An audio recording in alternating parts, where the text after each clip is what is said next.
Ganti ne motoka yo njagala jigula koroye na kyairata omusajja nannemerako nina ngamba sirina sente katugende nkuweemu ente kitawe yali avuga tractor ku farm y'omuzungu nze golaba bampa ente Holstein ente mukaaga n'ennyana yaako ente ze natunda minisita babiri baagulako ente kuba abaddugavu baalinga tebakkirizibwa kuba nante nze natunda ne nengula BMW eno kuva ddanze nina BMW nali nina emyaka 2 mu gijo in my early 20s okuva olwo siddanga mabega nentegeera kiki kyenjagala you know olaba olubeerera awaka ewange wabeerawo Benz 2 oba 3 BMW Benz 2 oba 3 you know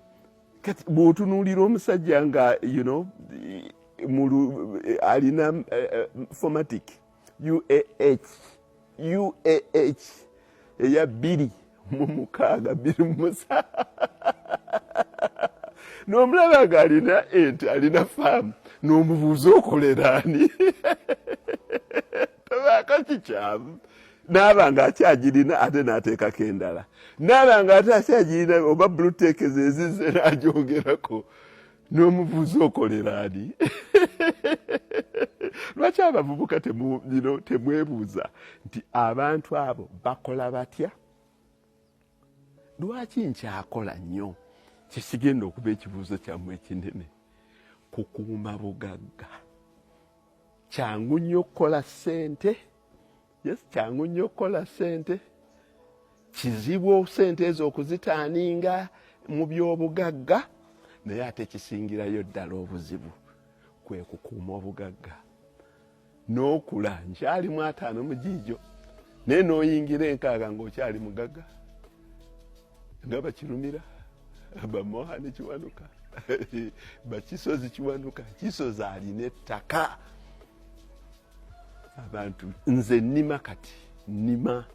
kati n'okulunda naye kyensinga nze am a real estate mogul abantu mwe mulaba bano abalina bwa apartments bwe bazimba ekira nawa those are the people that you call real estate. It's not true. Land is real estate. Kuba teriyo nnyumba etazimbibwa ku ttaka. Nze wengendera Vienne na Mugongo nga kyalo fene nga yavaayo nekiwatule walinga wavaayo fene okusinga wonna ne Rubowa yali farm ne geno yonna gyogenda Mulawa nani zabanga farm. Abantu tebakimanyi nti kati wetutudde olwaleero wano olwaleero farm yante ejja kubeera estate mu myaka 10 ejja kubeera estate. Abantu mu ggwanga beeyongera bungi era gye bakuma okweyongera obungi so manya wootegeka ssente zo wozitereka ente bwe ziba ziganye nga ettaka nalyo ligaana emyaka 2 kati ndi kilometers 4 okuva e Kampala ng'obadde ojjano kikutwalidde ebbanga lyenka owezezza essaawa okutuuka wano yaani akugambye nti abaana bayenkya bajja kwagala ebya faamu yaani akugambye nti nange bwe naaba nkaddiye era nja kuba nkyayagala okukuba sayiregi na buli kimu n'okubonaabonana ani akugambye oba enkya nja kuba ntwalako acres 2 nembikolamu estate nembikolamu estate. So abantu balina ebintu bye batategeera nti abantu bategeka batya ssente kira Namugongo awo wonna gaali mafaamu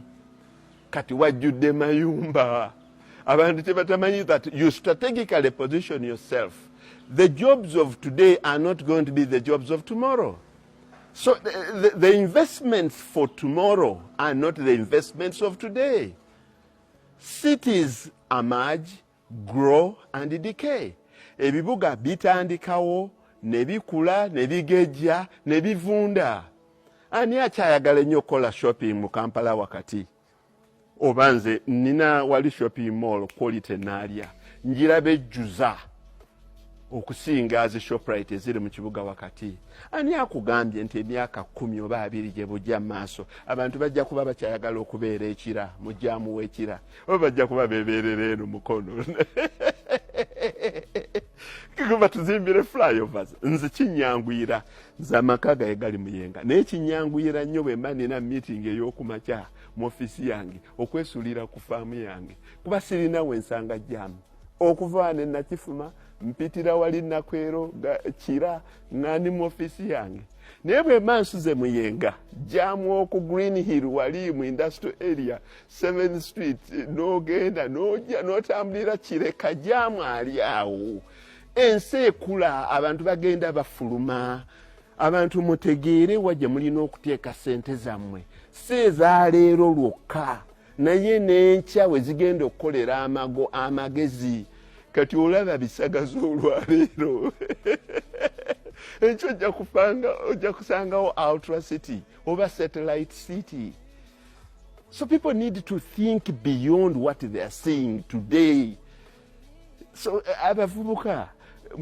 mugaziyeemu koko n'abantu abakulu mwanatuna bw'osanga omusajja omukulu ng'akyalemedde ku bintu mu maaso etajja kuba business because who knew ani yakimanya nti no wagenda kubeerayo e-commerce lwaki nze siyingira mu kibuga ani agambye malls ze muzimba ezo nti abantu tebagenda kubanga badelayenga ku warehouse lwaki nze engatto gye naguze yuzu wali ku mukolo lwaki ntunula butunuzi bwenti kuziri ku gundi nga buno bubodaboda ne bakuri abayala ate oba tubigula ku Amazon Alibaba nani ne babikuleetera mu nnaku 3. But then is there any substitute aw'okuzimba oba abantu ow'okubeera oba is there any substitute ku kulya? So abantu bagaziye obwongo bwabwe tukole ebintu bino ebireeta ssente naye tukole n'ebintu eby'omu maaso ate togendanga ku kintu nga kikyali ekintu kikyali ogendanga ku kintu nga kikyali wansi gwe weebuuze omusomesa ettaka lino lyonna naligula ntya wali owuliddeyo omuntu akaayana nti anze kakiike atwala ettaka lyange kuliko ku ttaka lyange sikire no and I'm saying it on record sirinaako ttaka sikire taata wange akyali mulamu waali bw'aba wakumpa mpa kashi taata wange alina era tukolagana era mpa nnyo kashi ambuza buuza oyimiridde otya ze mugamba okumpa zampa naye ettaka naligula ntya natandika okugula ettaka ku bantu ng'abantu tebannatandika kutegeera ttaka kyeki natandika oddigula nasooka kugulako 2 nengula eka zaali 6 nazigula 72,000 72,000 bwe mutuula ku buffet nga famire yange tuli 9,000 naye 72,000 nze nagula eka 5 wali awali nyumba yange 72,000 mu 22 nga naakadda kuno nengenda nengulanga abantu acres 10 nga nzigula $1.4 nengenda ngula. That's how they grow wealth. Ba investors abamanyiddwa Warren Buffett bagamba gula company ng'eri wansi nino ogenda ngolaba oli yamaze dde ogula ploti erikira amaze ogigulira at selling price agisazeesazeemu naye nga buli muntu akyalwana okulaba ng'agifunako slice ne batamanya that the future belongs to the other new areas, emerging areas. So people need to read through. I think I'm lucky okusoma ebintu ebyanyamba. Nasoma economics wange ne musomesa emyaka 30 applied economics era nyambye. Because never buy the thing when it is at the selling price because you are bound to lose. Togulanga kintu ng'omuwendo gumaze okutuuka ku ceiling. Bweba mmotoka ojugulanga eri beeyi ekyali wansi bwe liba ttaka ate tokigezerezangako ddala ne bagamba an acre kololo $10 million n'oligula manya nti chances eziri multiplyingamu eno ffe twagulanga eka 45,000 kati liri ku $3,000,000. What percentage of growth is that?